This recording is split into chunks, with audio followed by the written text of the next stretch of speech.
바른 신앙의 방향 같이 하나님 말씀 나누겠습니다. 목적과 목표에 대해 같이 좀 말씀을 나누기 원합니다. Purpose, goal. 목적이 무엇인가? 목적은 추상적인 지식, 신념, 행동에 관한 기대치. 목표는 구체적이고 시간의 한계를 분명히 해두는 것. 그것이 목표입니다. 그래서 목적은 좀 짧게 얘기하면 철학이나 가치고 목표는 측정 가능한 결과입니다. 여러분, 신앙의 목적은 무엇이고 신앙의 목표는 무엇입니까? 그걸 이 시간 같이 한번 정리하기를 간절히 바랍니다. 네, 오늘 같이 보는 말씀의 그 배경은 갈라디아, 지난주에 보았지만 지금의 튀르기예, 옛 터키 지역이 바로 이 갈라디아 지역입니다. 이 갈라디아는 바울 사도의 1차 선교 여행의 첫 번째 목표지였어요. 거기 갔다 다시 돌아오는 것이 이제 1차 선교였어요. 그러니까 바울 사도의 1차 선교 생각하면 갈라디아 저 갔다가 오신 것 하면 딱 맞습니다. 또 반면에 2차 선교 여행도 마찬가지예요. 바울 사도의 고향이 다소인데 그 이제 이 안디옥에서 출발해서 다소를 지나서 다시 또 그 갈라디아 지역을 지나서 저 고린도까지 갔다 오는 것, 그것이 이제 2차 선교 여행입니다. 또 3차 선교 여행도 마찬가지예요. 이 수리아 안디옥 교회를 출발해서 다소와 갈라디아를 지나서 이제 다시 저 마게도냐 지역을 지나서 돌아오는, 또 밀레도를 통해서 다시 예루살렘까지, 그래서 예루살렘에 체포되고 다시 이제 로마로 가는 그 여정, 이 사도행전 후반부죠. 갈라디아 지난주 살펴보았지만 짧게 얘기하면 일신득의, 믿음으로써 얻어지는 의로움에 대한 정리된 책. 구원은 행위로서가 아니라 믿음으로 말미암는다는 그 사상을 잘 정리해 놓은 책이 바로 갈라디아서입니다. 서신서는 이 서신서의 특징은 구체적으로 구원받은 자가 어떻게 살아야 되는지 실제적인 내용들이 담겨 있습니다. 그러니까 신앙을 조금 더 구체화시켜서 어떻게 믿어야 될까 하고 실천적인 면을 보려면 이 서신서를 보면 바르게 배울 수 있습니다. 이 갈라디아서는 결국 이 바울 사도가 받은 바 계시로 말미암은 것이다라고 1장 12절에 써 있습니다. 같이 천천히 읽어볼까 형제들아, 시작.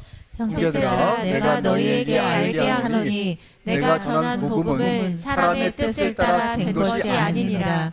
이는 내가 사람에게서 받은 것도 아니요 배운 것도 아니요 오직 예수 그리스도의 계시로 말미암은 것이라. 그러니까 믿음의 근거, 이 복음의 근거는 그리스도 예수의 계시에 의한 것이다. 그래서 바울 자신이 전한 복음의 기원이 전적으로 예수 그리스도의 계시에 의존하고 있다는 것을 밝히고 있는 책, 바로 갈라디아서입니다. 계시는 이 한문으로 보면 10개자 볼시자예요. 원어적인 의미는 아포칼립시스인데 그 제거를 의미하는 아포와 덮다 감추다를 의미하는 칼립토의 합성어예요. 그러니까 덮개를 제거한다. 그 안에 감춰 있던 것을 밖으로 드러냄. 그래서 제가 영어로 설명할 때 어떻게 설명하는지 이해하시죠? unveiling. 신부가 마치 쓰고 있던 베일을 걷듯이 걷어내는 그런 면이 바로 계시라는 것이죠. 자, 이게 뭡니까? 각도기. 각도기의 정중심은 제로입니다. 그런데 이 제로로 시작하지만 어떤 방향으로 가는가에 따라서 정반대로 갈 수 있는 것이죠. 이단들은 대부분 다 성경에서 시작해요. 대부분 다 예수님에서 시작합니다.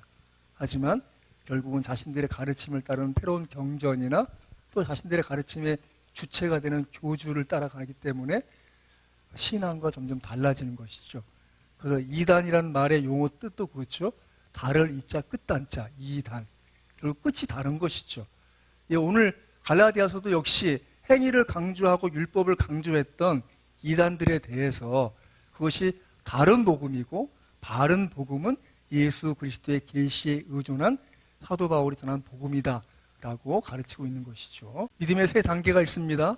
10부터 11장 1절 같이 한번 읽겠습니다. 시작. 믿음은 바라는 것들의 실상이요 보이지 않는 것들의 증거니.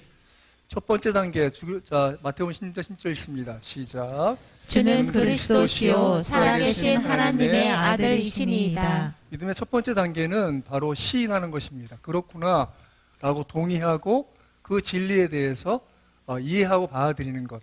그것이 이제 시인하는 단계고요. 두 번째, 자, 요한복음 1장 10절 읽습니다. 시작.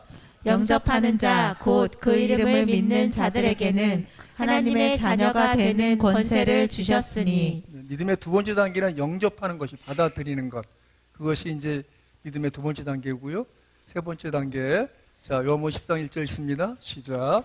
너희는 마음에 근심하지 말라. 하나님을 믿으니 또 나를 믿으라. 믿음의 세 번째 단계는 믿고 맡기고 의지하는 것이죠. 그러니까 믿음의 세 번째 단계는 시인하는 것, 그렇구나라고 동의하고 또 그것을 받아들이고 영접하고 또 그것을 믿고 맡기고 의지하는 것이죠. 내가 믿음이 있노라 할 때는 이 세 단계를 거치고 있는 것입니다. 하지만 어떤 사람들은 아직 이 동의조차 안 되는 사람이 있어요. 어떤 사람은 받아들이지 못하고 있는 상태가 있고 어떤 사람은 믿고 받아들였으나 아직 맡기고 의지하지 않는 상태가 있는 것이죠. 그래서 성숙한 사람들은 이 세 단계가 다 같이 늘 있는 것이죠. 그래서 하나님 말씀을 대할 때마다 그것에 대해서 동의하고 그 말씀을 받아들이고 거기에 따라서 그 약속을 기대함으로 맡기는 것이죠. 같이 한번 읽어볼까요? 시작.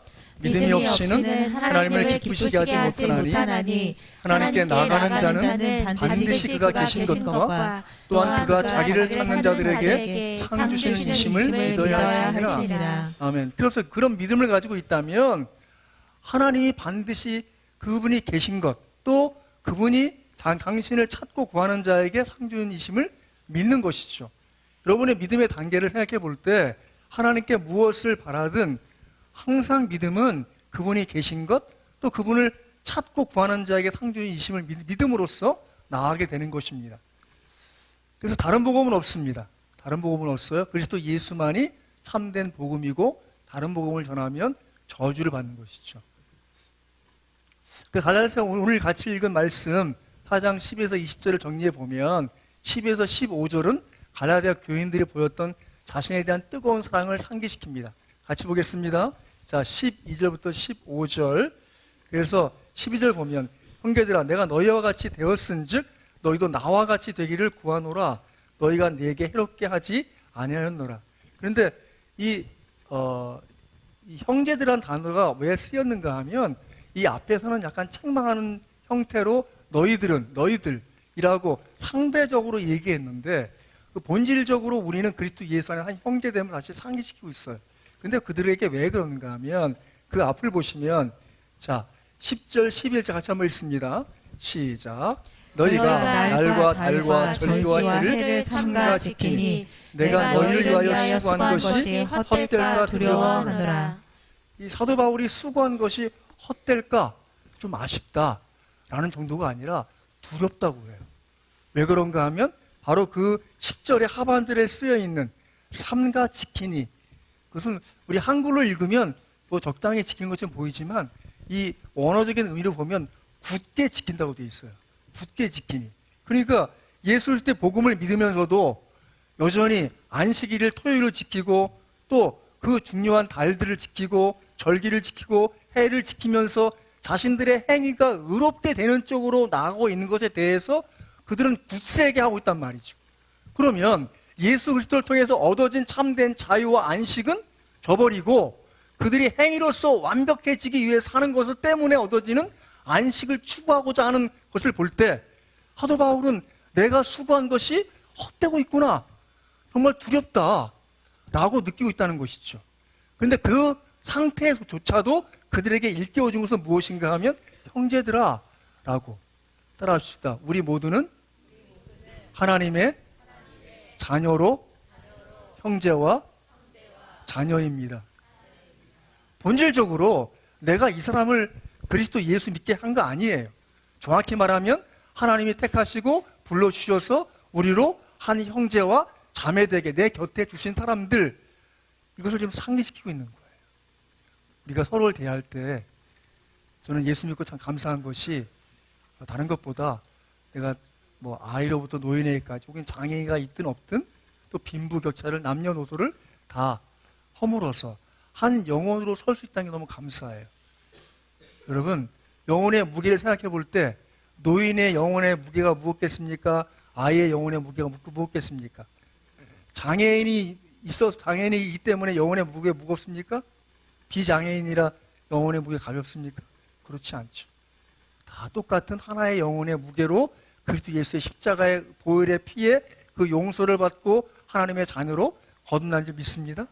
그런 형제됨에 대해서 얘기해요.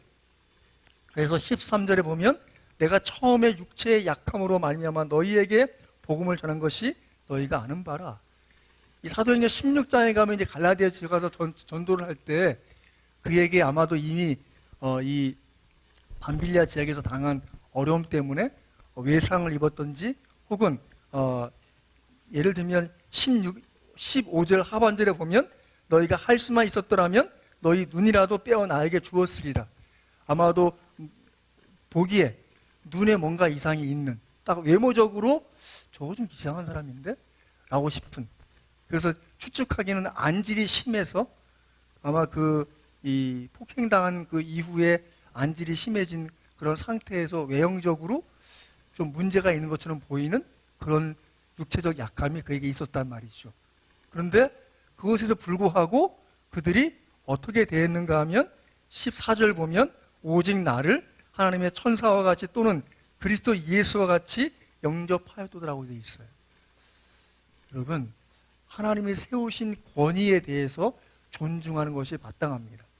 저는 최소한 우리 교회에 오시는 성도님들이 저 김만천을 존경하기 때문이 아니라 하나님에 대한 두려움과 경외심으로 내가 우리 김만천 목사님이 우리 교회의 담임 목사로서 기본적인 권위를 존중하겠다는 그런 태도를 놓치지 말길 바라요.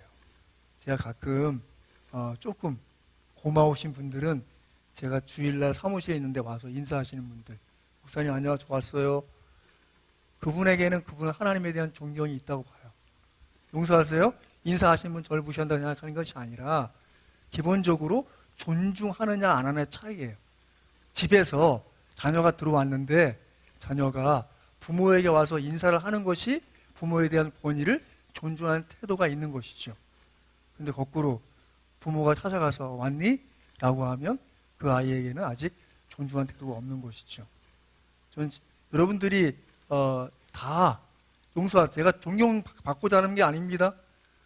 권위를 존중하는 면에서 제가 아니고 후에 누가 우리 교회 담임 목사로 좀 어린 사람이 오더라도 하나님에 대한 그 경외감으로 존중을 표하는 태도가 옳다고 믿습니다. 지금 사도 바울은 그것을 지금 말하고 있는 거예요. 자신이 하나님의 그 비밀한 그 복음을 전한 것에 대한 경외심으로 그를 대할 때 하나님의 천사와 같이 혹은 그리스도 예수와 같이 대해준 것에 대해서 다시 한번 상기시킴으로써 복음의 첫 시초를 정리해주고 있는 과정이 지금 바로 이 과정에 있는 것이죠. 두 번째로 볼 것은 이 16절 18절인데 갈라디아 교인들이 거짓 교사들에 의해서 잘못된 방향으로 끌려가는 현실을 지적합니다. 자, 16에서 18절 같이 한번 읽습니다. 시작. 그런즉 내가 너희에게 참된 말을 함으로 원수가 되었느냐? 그들이 너희에게 대하여 열심을 내는 것은 좋은 뜻이 아니요 오직 너희를 이간시켜 너희로 그들에 대하여 열심을 내게 하려 함이라. 좋은 일에 대하여 열심으로 사모함을 받음은 내가 너희에 대하였을 때뿐 아니라 언제든지 좋으니라. 그러니까 이단들의 특징은 뭐냐 하면 열심히 있어요. 저는 지금도 예수 안 믿을 때 기억하는 장면 가운데 하나는 제가 군대에서 이제 휴가를 나왔어요. 그때는 제가 강원도 원주가 고향이고 제 근무한 지역은 경상남도 진해예요. 그러면 진해에서 마산으로 버스 타고 가서 마산에서 기차를 타고 서울역까지 가요. 서울역에 다시 버스를 타고 청량리로 가야 돼. 그럼 청량리에서 다시 기차를 타고 원주까지 가요. 이게 거의 하루 코스예요. 그 당시는. 근데 그 당시에 그래서 겨우 이제 청량리에 새벽 4시쯤 갔는데 전도를 하고 계신 분이 있어요. 그때 예수 안 믿을 때. 그때 여호와 증인이 파수제를 주면서 그래서 그분에게 물어봤어요. 이걸 왜 하시냐고. 이렇게 열심을 내야 하나님이 기뻐하시고 그래야 자기에게 상이 많다는 거예요. 그 말이 다 뭔 말인지 몰랐는데 새벽 4시에 청량리 여기에 와서 그 열심히 전도지를 돌리고 있는 여호와 증인을 볼 때 정말 열심히 있다. 제가 예수 믿고 나서 보니까 그들이 이제 헛된 열심이 있는 거죠. 어떤 열심입니까? 행위로서 구원을 얻고자 하는 이 사도 바울의 그 바른 복음에 대치한 다른 복음을 따르고 있는 사람들인 것이죠. 제가 또 이 송탄에 갔을 때 그 이상한 건물을 봤어요. 영어로 분명히 웹사이트만 써 있고 다른 게 안 써 있어요. 저게 뭐지? 쳐보니까 안상홍 증인회. 근데 안상홍 증인회가 이름이 바뀌면서 하나님의 교회가 됐어요. 정확히 말하면 안상홍 하나님의 교회예요. 근데 안상홍을 빼면서 하나님의 교회만 남았어요. 근데 그 당시에 봤었던 그 동네 소문이 뭐냐 하면 저기 가면 월화 목금 4일을 일주일에 2시간씩 아니 하루에 2시간씩 4번 성경 공부를 시킨대. 그래서 어떻게 시키는데 그랬더니 아기를 얻고 가면 한 사람 아기를 뺏어 간대요. 그리고 열심히 공부하라고. 그렇게 한 4주만 하면 그럼 4, 4, 16, 한 16주 공부하면 이제 거기 빠지는 거예요. 여러분 저 배달의 저수지 가면 그 옆에 크게 하나님의 교회 있죠? 거기가 안상홍이 하나님이라 믿고 있고 안상홍의 두 번째인지 네 번째 그 재혼한 부인이 하나님 어머니라 믿고 있는 그런 교회예요. 저희 형님이 한때 재혼한 그 부인이 안상홍 지인의 열심인 사람이었어요. 그 딸내미는 아프리카 선교까지 나갔다 오는. 그리고 우리 형님이 어쩔 수 없이 그 코스를 밟고 공부를 한 거예요. 저한테 묻는 거지. 야, 성경의 말씀에 분명 하나님 어머니 계시고 어머니가 하나님 우리를 사랑해 주셔서 사랑으로 우리 어머니 사랑을 딱 사랑해 준다는데 그건 맞냐? 말이 엄청 빨라요. 거기서 배운 대로 막 성경을 한 구절 한 구절 짚으면서 얘기했어요. 그러면 이 갈라디아서 4장이 바로 안상홍 증인회가 잘 써먹는 구절이 있어요. 같이 한번 볼까요? 자, 갈라디아서 4장 보세요. 갈라디아서 4장 22절 읽습니다. 시작. 기록된 바 아브라함에게 두 아들이 있으니 하나는 여종에게서 하나는 자유 있는 여자에게서 났다 하였으며 좀 넘어가서 26절 있습니다. 시작. 오직 위에 있는 예루살렘은 자유자니 곧 우리 어머니라. 자유에 있는 여자 그것이 어머니고 그것이 장길자 하나님이야. 어머니 하나님. 이게 확 가는 게 아니에요. 처음에는 다른 이 복음을 시작을 해서 단계 넘어가서 거기까지 가는 거예요. 그리고 하나님의 교회 다니는 사람들 대부분 다 이 구절을 인용해서 어머니 하나님 계시다고 아시냐고 그 얘기 하거든요. 근데 여러분 이 구절에 빠지면 안 되게 늘 얘기하지만 이 단락을 보셔야 돼. 단락은 21절부터 이 31절에서 이 아브라함의 두 부인이 있어요. 아브라함의 첫 번째 아내 사라의 여종이었던 하갈.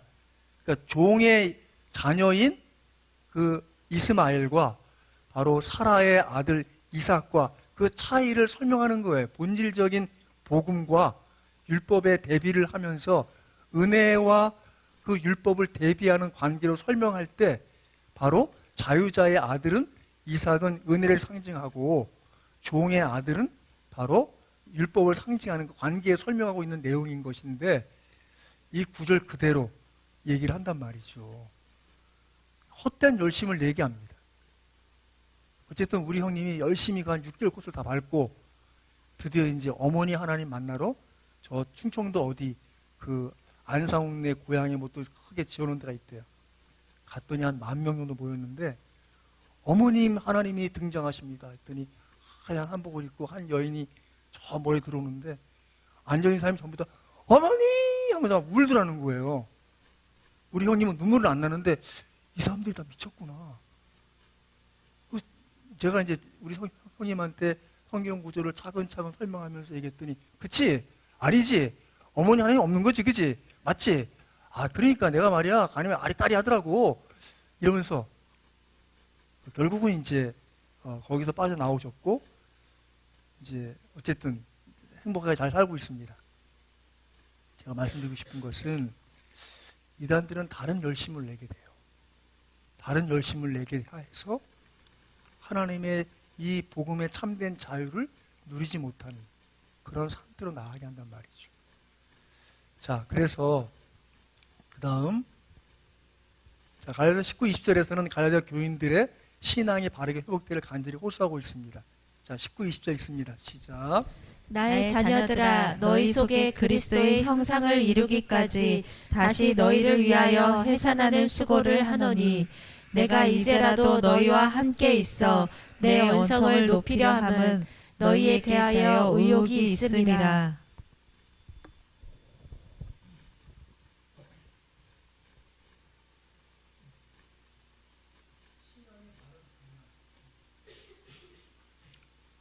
바른 신앙의 방향, 그것은 바로 그리스도의 형상을 이루는 데까지 가는 것입니다. 그것이 바른 믿음을 지속해 나가는 힘이에요. 여러분, 신앙에 모범적인 사람이 있어서 배울 바가 있겠지만 그 사람을 목표로 두지 마세요. 그 사람의 방향은 같은가를 확인하고 배울 바 있으면 배우고 넘어가지만 다 똑같아요. 다 모든 사람은 다 사람이에요. 믿을 게 없어요. 의지할 게 없어요. 배울 바가 있죠. 다만 그리스도를 얼마나 따르고 있는가가 중요한 것이죠. 정리해 보면 이 바울은 갈라디아 교인들이 보였던 자신의 뜨거운 사랑을 상기시켜주고, 바울은 갈라디아 교인들이 거짓 교사에 의해 잘못된 방향으로 끌려가고 있는 현실을 지적하고 있고, 또 바울은 갈라디아 교인들의 신앙이 바르게 회복되기를 간절히 호소하고 있는 과정이 지금 있는 것이죠. 그래서 바울은 자신이 복음을 전파할 때 갈라디아의 교인들이 보였던 자신에 대한 뜨거운 사랑을 회상시킨과 동시에 지금 그들이 거짓 교사들의 그릇된 가르침으로 인해서 잘못된 방향으로 나아가고 있음을 지적하여 참된 말과 진리에 근거하여 좋은 뜻과 좋은 일인 교회를 세우는 바른 신앙의 방향을 회복하기를 권면하고 있는 것이죠. 어떻게 우리 안에 예수 그리스도의 형상이 세워집니까? 오늘 말씀 보면 나의 자녀들아 너희 속에 그리스도의 형상을 이루기까지. 자, 저를 따라하세요. 내 속에서 그리스도의 형상이 점점 자라가고 있습니다. 예. 제가 지난주에 말씀드렸지만 아기가 태어났다고 해서 걔가 사람 노릇하는 것은 아니죠. 그렇다고 사람이 아닙니까? 사람이죠. 그리스도인이 예수 믿는다고 해서 정말 퍼펙트한 그리스도인이 됩니까? 그렇지 않죠. 하지만 자라가는 것이죠. 신앙이 자라가는 거예요. 여러분들이 사실은 신앙적으로 사춘기를 좀 겪어보셔야 돼요. 하나님 앞에 좀 따져도 보고 하나님 앞에 좀 이렇게 원망 섞인 불만도 토로하고 왜 내가 하나님의 자녀냐고 말이지. 뭐 이렇게 해보실 필요가 있어요. 그런 과정을 넘어서면 이제 좀 사람이 달라지죠. 우리 아이들도 성장하는 과정을 보면 그렇습니다. 청소년기는 내가 왜 이 집에 태어나서 뭐 이런 불만을 얘기하죠. 근데 좀 자라면요, 세상에 우리 엄마 같은 사람 없어요. 우리 아빠 같은 사람 없어요. 바뀌죠. 뭐합니까? 이제 효도하게 됩니다. 신앙도 마찬가지예요. 신앙도 성숙해 가면서 어느 순간엔 내가 예수 믿는 것이 너무 힘들다, 너무 답답하다, 너무 괴롭다 이런 시즌이 있어요. 근데 그걸 넘어서면 내가 하나님의 자녀라니, 하나님 같은 분이 없어. 예수님 너무 좋아. 예수님 위해서 뭔가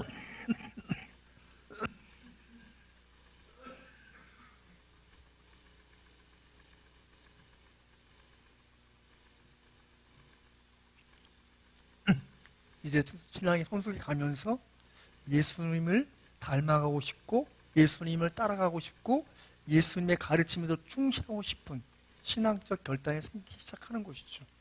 그때까지는 성숙한 그리스도는 뭐합니까? 참아주고 기다려줘야죠. 가끔 우리가 아이들 바라볼 때 아유 이놈이 언제 사람 노릇하려나 하는 것처럼 성숙한 믿음의 사람들은 아직 미숙한 신앙인을 볼 때 그래 때가 되면 너도 이제 성숙해서 누군가를 세워주고 도와줄 사람이 될 거야. 그렇습니까? 성숙해보면 알죠. 믿음이 자라가다 보면 조금 더 기다려줌이 이제 길어지고 참아줌도 길어지고 그래서 수용의 폭이 넓어지는 것이죠. 갈라디아 4장 6절을 보면 같이 한번 성경 찾습니다. 갈라디아 4장 6절 같이 천천히 읽습니다. 시작. 너희가 아들임으로 하나님이 그 아들의 영을 우리 마음 가운데 보내사 아빠 아버지라 부르게 하셨느니라. 신앙의 출발이 우리에게 있지 않아요. 늘 기억하세요. 내 결심과 결단에 의한 것이 아니라 하나님의 성령이 우리에게 하나님께서 우리 마음에 보내주셨어요. 아들의 영을 우리 마음 가운데 보내사 따라하십시다. 하나님을 믿게 된 것은 아들의 영을 우리 마음 가운데 보내셨기 때문입니다. 믿습니까? 내가 예수님을 믿고 하나님 믿어진다는 건 내 지혜로움의 결정이기 아니라 하나님이 그분의 영을 우리 가운데 보내셔서 우리로 하여금 우리의 마음을 감동시키시고 우리의 지식을 새롭게 해주셔서 감사합니다 하나님. 제가 예수님의 십자가에 대해서 눈이 떠졌습니다. 나를 위해 죽으셨고 나를 위해 흘리신 피가 정말 감사합니다.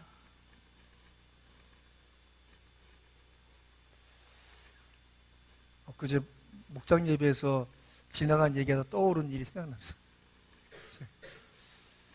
제가 전사 시절에 교회 차량 운행 어린이를 태우고 어린이 예배 전에 차량 운행하고 다닐 때 어느 시골 마을로 들어갔을 때 제 오토바이를 앞서가는 오토바이를 추월했어요. 근데 오토바이가 속도를 내더니 막 욕을 하면서 세워요 막 이런 거에서 차를 세웠어요. 세웠더니 그분 또 오더니 창문 열었더니 차문을 그냥 끌어내리시는 거예요. 뒤에 아이 하나가 타고 있었어요. 너무 이 새끼 하면 욕을 하시면서 따귀를 막 때리시는 거예요. 그래서 처음 상황 파악도 안 되는데 막 맞았어요. 계속 맞다 안 되게 소리를 확 질렀어. 왜 그러세요? 그랬더니 그분이 너 이 자식아 왜 추월했어? 그 때린 이유인 거예요. 저는 이게 맞고 있으면서 자꾸 그 차 안에 있는 애가 눈에 띄더라고. 근데 맞으면서 드는 생각은 예수님이 생각났어요. 예수님이 분명히 적당히 제어하거나 적당히 책망하거나 그분의 권세로서 할 수 있지만 발휘하지 않으셨어요. 그분은 수모와 수치를 당하시고 십자가의 길로 마치 순한 어린 양처럼 가셨어요. 그 장면이 떠올라서 저도 상황 파악 안 됐지만 그냥 맞고 있었거든요. 그래서 오히려 전 그 차 안에 있는 애가 놀랬을까봐 그 아저씨가 가신 다음에 차에 타서 괜찮아 하고 다시 가서 예배를 잘 드린 있었어요. 그 이제 목장 예배 그 일이 생각나서 다른 얘기하다가 그 얘기가 나왔는데 우리가 여러분이 참을 수 없는 순간들이 있을 수 있어요. 그때 깨닫고 생각할 것은 무엇입니까? 십자가입니다. 그 십자가는 나로 하여금 내가 통제 안 되는 순간까지도 그 십자가의 은혜로 넘어서게 해주십니다. 하나님의 십자가가 이 세상에 그렇게 모든 가슴에 들어가 있다면 얼마나 많은 일들이 쉽게 해결되고 넘어갈까요? 여전히 우리가 그리스도의 형상을 바라보는 그 과정에 있을 때 기억할 것은 우리가 그리스도 예수의 형상을 향해서 나가는 과정의 출발은 하나님이 그 아들의 영을 너희 마음 가운데 보내사 시작된 것을 잊지 마시기 바랍니다. 그렇다면 여전히 우리는 그분이 다루시는 우리 마음인 거예요. 우리 생각인 거예요. 우리 삶인 거예요. 우리 환경인 거예요. 여전히 우리는 그 삶의 과정에서 그분께 드려지고 인도받고 있는 것이죠. 여러분 마음에 관한 구절 가운데 제가 좀 추천드릴 말씀은 잠언에 있습니다. 같이 볼까요? 잠언 찾습니다. 잠언 17장. 욥시 잠전하 시편 다음에 잠언 17장.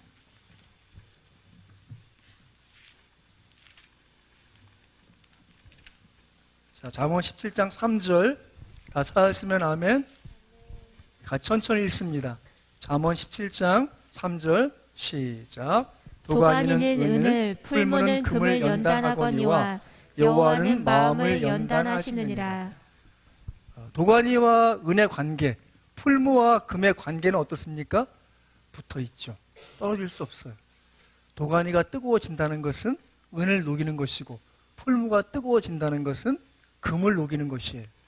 하나님이 우리 마음을 연단하신다는 것은 우리와 개별적인 존재로서 우리 마음을 연단하시는 것이 아니에요. 우리를 그분이 끌어안고 우리가 겪고 있는 고통스러운, 괴로운, 외로운, 눈물 나는 고난스러운 그런 순간들을 겪어낼 때 그분이 함께 하시는 것이죠. 그래서 사도행전 9장을 가면 사도 바울이 처음 예수님 만날 때 예수님이 당신을 소개할 때 이렇게 말씀하십니다. 예, 주여 누구시오니까?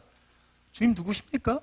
라고 사도 바울이 물을 때 예수님의 자기소개의 한 문장은 이것입니다. 나는 네가 핍박하는 예수다. 사도 바울은 예수님을 직접적으로 가해하거나 박해하지 않았어요. 예수님의 사람들에 대해서 박해하고 가해했으나 예수님은 당신의 박해요, 당신의 가해로 받으시고 네가 핍박하는 예수라고 말씀하시는 거예요. 무슨 말이죠?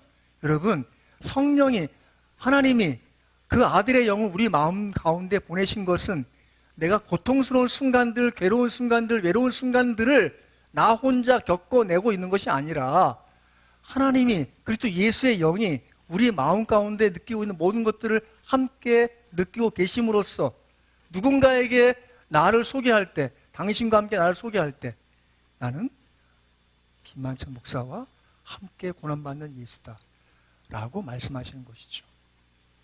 여러분, 여전히 하나님은 여러분의 마음을 연단하십니다.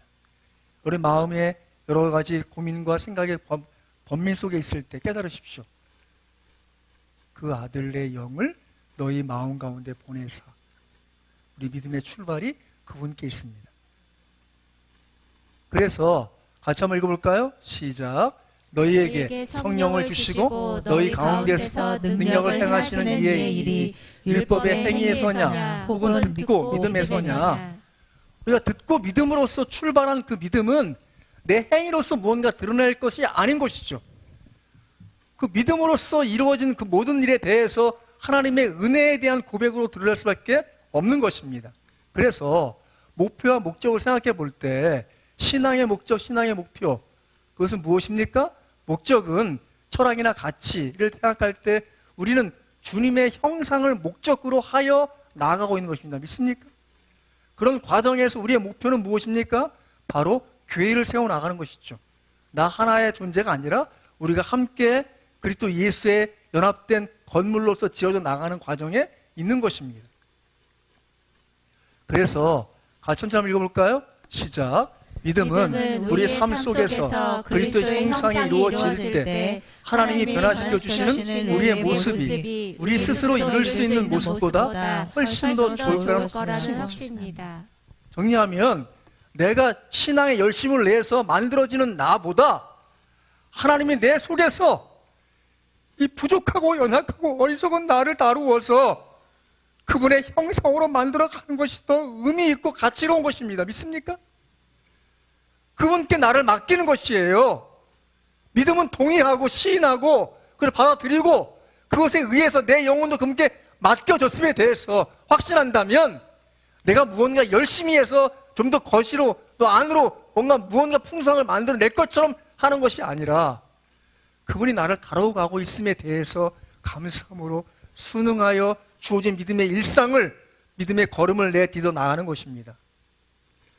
그래서 믿음은 우리의 삶 속에 그리스도 역사가 나타나는 것이 우리가 자력으로 성공함으로써 사람들에게 받을 수 있는 모든 칭찬보다 더 아름답다는 확신이죠. 믿습니까?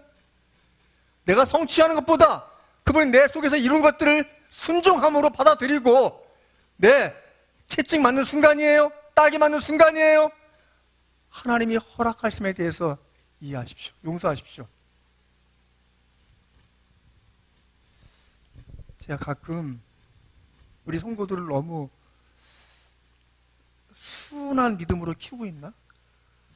세상에 좀 적당히 교활하고 적당히 좀 꾀를 부리는 사람으로 키워야 되는데 그런 유혹을 받습니다만 하나님 우리 안에서 일하시는 줄 믿습니다. 우리 세우리 교회 안에서 서로가 서로를 낮게 여기면서 겸손하게 서로 섬겨 나가는 과정에서 그분이 우리 서로를 만들어 가시는 과정에 서로를 향해서 쓰임받고 있다고 좀 믿습니다. 그렇기 때문에 예수 그리스도의 형상을 이루기까지 믿음은 그리스도께서 십자가에서 이루신 일, 그분이 지금도 우리 마음속에서 행하고 계신 일, 그리고 영원히 우리를 위해 하기로 약속하신 일들이 충분하고도 남다는 것을 믿고 행복을 누리는 것입니다. 믿습니까? 그렇습니다. 여전히 하나님은 우리를 통해서 그분의 이루신 일들을 이루어 나가시는 것입니다. 같이 한번 읽어볼까요? 시작. 나의 자녀들아 너희 속에 그리스도의 형상을 이루기까지 다시 너희를 위하여 해단한 수고를 하노니. 여전히 믿음의 진보를 이룬 사람들은 그렇게 아직 미숙한 크리스찬, 아직 이제 믿음의 초보를 거는 사람들 대해서 해산의 수고를 감수하는 것이죠. 언제 사람 노릇할래? 언제 그리스도인답게? 언제 집사답게? 해산의 수고를 감내 감수하는 것입니다. 그럴 때 하나님의 때에 성숙한 사람으로서 또 누군가를 향해서 해산의 수고를 감수하는 사람들이 키워진다고 저는 믿습니다. 그래서 중요한 것은 속도보다 방향이죠. 제가 깨닫고 제 목회 철학은 가늘고 길게입니다. 짧고 굵게 하는 저 목회를 원하지 않아요. 가능하면 전 가늘고 길게 목회하고 싶어요. 제가 좋아하는 이모티콘입니다. 천천히 여유롭게 천천히 해요. 달팽이나 거북이처럼. 전 그래서 우리 성도들이 때때로 거북이 같고 달팽이 같아도 저도 그러니까 하나님이 용납해 주셨는데 참고 기다릴 수 있습니다. 같이 천천히 읽어볼까요? 시작. 너희가 아들임으로 하나님이 그 아들의 영을 우리 마음 가운데 보내사 아빠 아버지라 부르게 하셨느니라. 그렇습니다. 여러분 하나님의 자녀답게 하나님이 키워가시고 인도하고 계십니다. 여러분의 삶을 축복합니다. 그분의 시선을 기억하고 같이 읽어볼까요? 시작.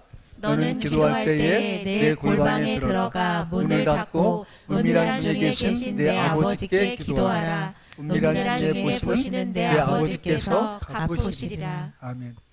하나님이 아버지 되어주시는 그 은혜 속에 신앙이 성장, 성숙할 때 믿습니다. 우리의 목표는 무엇입니까? 온전한 건강한 교회를 세우는 것입니다. 우리의 목적은 무엇입니까? 예수 그리스도의 형상을 이루기까지 성장, 성숙하는 것입니다. 바라기는 여러분의 신앙의 바른 방향에서 믿음 생활을 해 나가신 저와 함께 가늘고 길게 속도보다 방향으로 성숙해 나가는 좋은 그리스도인 되시기를 주 예수님을 축원합니다.